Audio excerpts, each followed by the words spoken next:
Chair of the Budget and Appropriations Committee. Thank you very much, Mr. Speaker, and for giving me this opportunity to give my views in regards to the communication by the President. And as you said before, this is a general debate. We are just giving our views. There is no voting yet. And I'll talk about just a few issues. Number one, I am very elated by the President's view, which corresponds with the view of this House, that CDF is so important an institution and a fund that it can no longer be left hanging to the whims of the people. And especially it cannot be left to be bullied from all sides by people who actually do not understand the importance of this fund insofar as the Kenyan people are concerned. Ng-Cdf is not an MP's kitty. Ng-Cdf is a community fund, and it has been a very helpful and far-reaching fund in this country. Mr. Speaker, many countries actually have come to benchmark and also implemented such a program like the one we run in this country. And if you go across every corner of this country, the many projects that we see that are complete, that the Kenyan people are already getting value from them, majority of them are Ng-Cdf sponsored.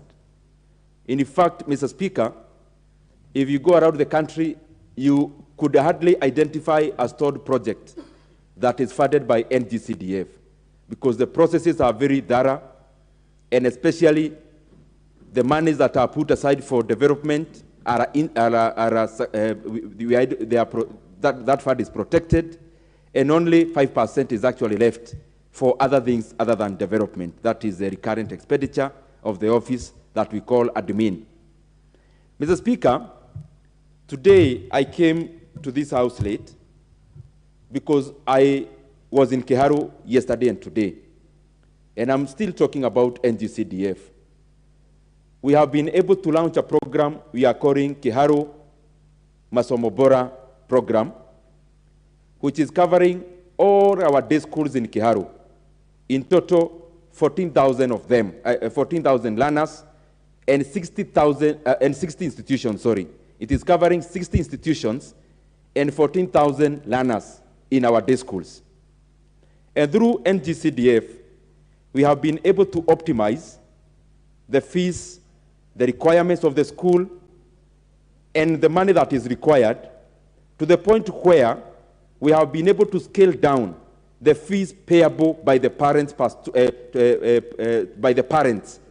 per student to only 1,000 per term. Only 1,000 per term, Mr. Speaker.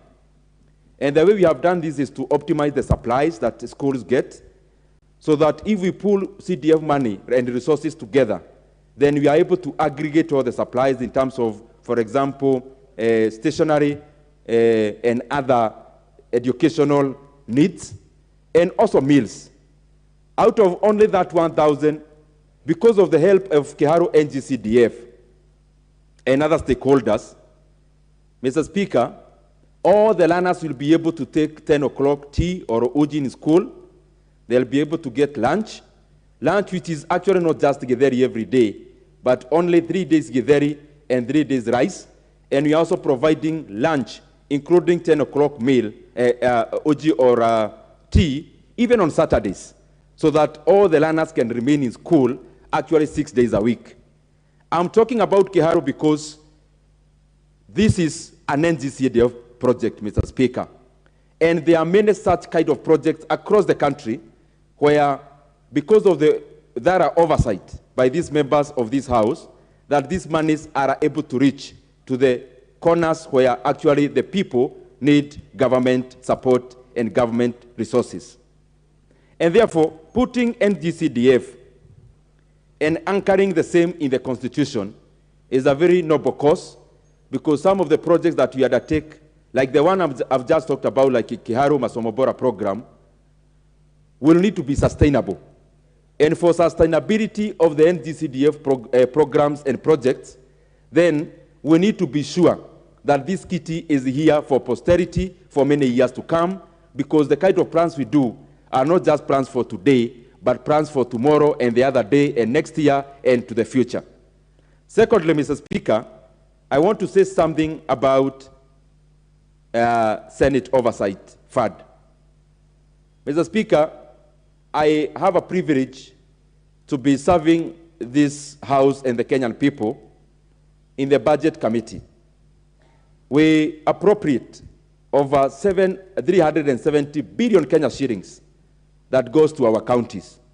And Mr. Speaker, some of these monies can unlock our local economies, our village economies, our taxonomies across all counties if these funds are expended in a manner that will stimulate the economy. But unfortunately, the bulk of this money goes into paying salaries and goes into paying recurrents, the ones that survive after most of it, of course, takes off through the leadership. Mr. Speaker, we need men and women who will be able to be the eyes of Kenyans in regards to how counties expend this public money. And therefore, it will go a long way into giving our senators enough strength in terms of funds to move around, to question, to do all manner of audit. Not the audit in terms of the books, but audit in terms of the projects conducted or undertaken by counties, even in regards to the value for money, and in regards to the use in terms of how these programs help the Kenyan people. And therefore, it is good for us to extend this fund to the senators. They are doing a very good job. We need to support them so that they are able to look after the bulk of the money, close to 400 billion, that we said to our counties. In fact, if county monies were able to be expended the way we do CDF, Mr. Speaker, the national government would be left with very little to do, because this is so much money in our villages, supporting education, supporting healthcare, supporting all other functions that we conduct and also that would be conducted by the county governments. And therefore, Mr. Speaker, it is a good thing that we support our senators, give them the tools they need to conduct thorough oversight to our counties, Mr. Speaker, because it is important. Mr. Speaker, the issue of two-third gender rule and the other issue about the office of the leader of opposition, I want to talk broadly about the two in regards to democracy. Mr. Speaker, our democracy has come from far, and we are growing, we are becoming a champion in the region.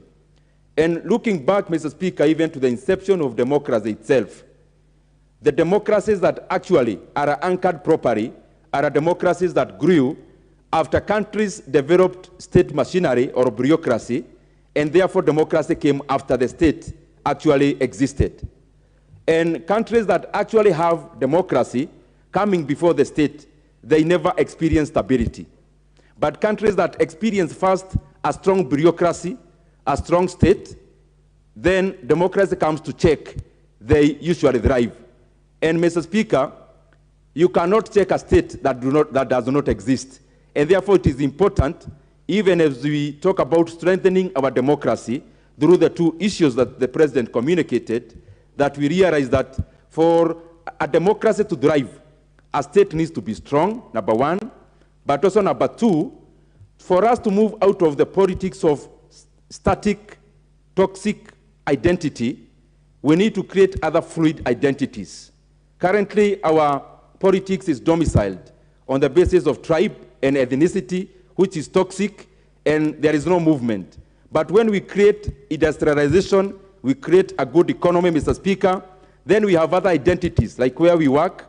We create other identities, like the level of education, which is fluid, because anyone can move from this area to the other in terms of identities. And therefore, Mr. Speaker, I think we are in the right direction by first checking on our economy, so that even as we build on that in terms of governance, then our democracy will be premised on an economy that drives, and the people who are already engaged in being active agents of our economy. Thank you, Mr. Speaker. I submit.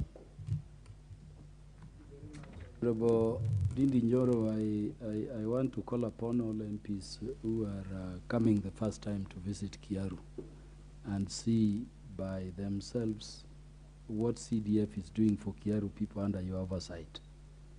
And I think as a person who has seen it, I know it is good.